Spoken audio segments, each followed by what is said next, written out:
calls. Networking tonight isn't about giving your card to other people. It's getting their card off them and following it up afterwards with a phone call. Right?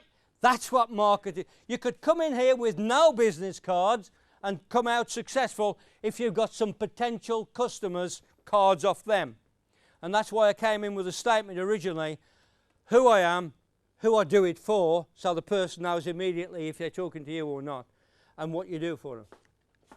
So this is put a handle on the sales machine, top it up with sausage, turn the handle, and out the bottom you get sausages.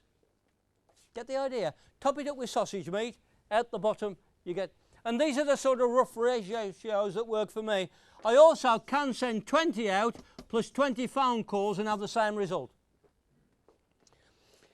It's important to get a sales machine working in your business, and it's important to charge in the upper quartile for your price. I'm going to summarise a whole seminar in a short statement, in a short parable. A short parable. A short story.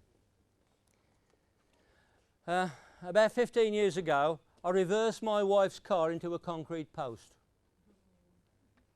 She said, "Would you get it fixed, darling?" Or worse to that effect. "Get that bloody car fixed for Monday." So I found my mate, this was Friday, I found my mate who's got a breaker's yard. Church Street Breakers, he calls himself. I said, "Have you got a taillight for a Mark V Escort?" He says, "No." I said, "You're a breaker?" He said, "I ain't got one." I said, "Well, where will I get a taillight for a Mark V Escort?" He said, "Well, go to the top of Bilston." He says, "There's a driveway and there's 5 breakers' yards. And you go into each breaker's yard and you ask them for a taillight for a Mark V Escort." So I went to the first one. I says, "Have you got one?" He says, "No." I said, "How much are they?" He said, 10 quid, but I ain't got one. I says, "OK." I tried that one. "Have you got a..." "No, I ain't got one." "How much are they?" 10 quid, but I ain't got one. I tried them all. Eventually, you know, I tried 5 plus 1 is 6. I tried 6 people and nobody had got a taillight for a Mark V Escort. So I looked down yellow pages and I come across a garage called Escort Parts and Panels. Guess what they do? Go on, have a guess. Yeah, they don't make iron gates, do they? Escort Parts and Panels, okay? So I phoned him up. I said, "Have you got a taillight for the Mark V Escort?" He said, "Yeah, I have, Tom, yeah, coming in." So I went in there. I said, "Where is it?" "Here it is." I said, "That's great. How much are they?" He says, 15 quid. Now, when I teach anybody to negotiate, I teach them to cross their arms and go, "That's a lot of money." So I want you to do that now. Whenever you're given a price, come on, cross your arms. Come on. I'll give you a price. My books are 10 quid. That's a lot of money. Another one you can always use is, "You got to do better than that."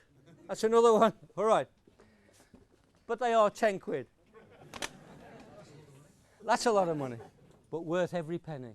Now, so I says to this guy, I said, "OK, how much are these taillights?" He says, 15 quid. I says, "You got to do better than that." He said, "That's the price." I said, "They're cheaper down the road." He said, "Had they got any in?" I said, "No, they hadn't." He said, "I'll tell you what, mate, when we ain't got any in, we'll charge you 10 quid, all right?" But we have, so they're 15. And I paid it, and I was glad to pay it, and I went straight back to him rather than mess around all over the Black Country for bits in the future. That's the moral of your story from tonight. Call a business what you do, focus in a niche market, charge top whack, and you'll be successful. Thank you for listening to me tonight. Thank you very much.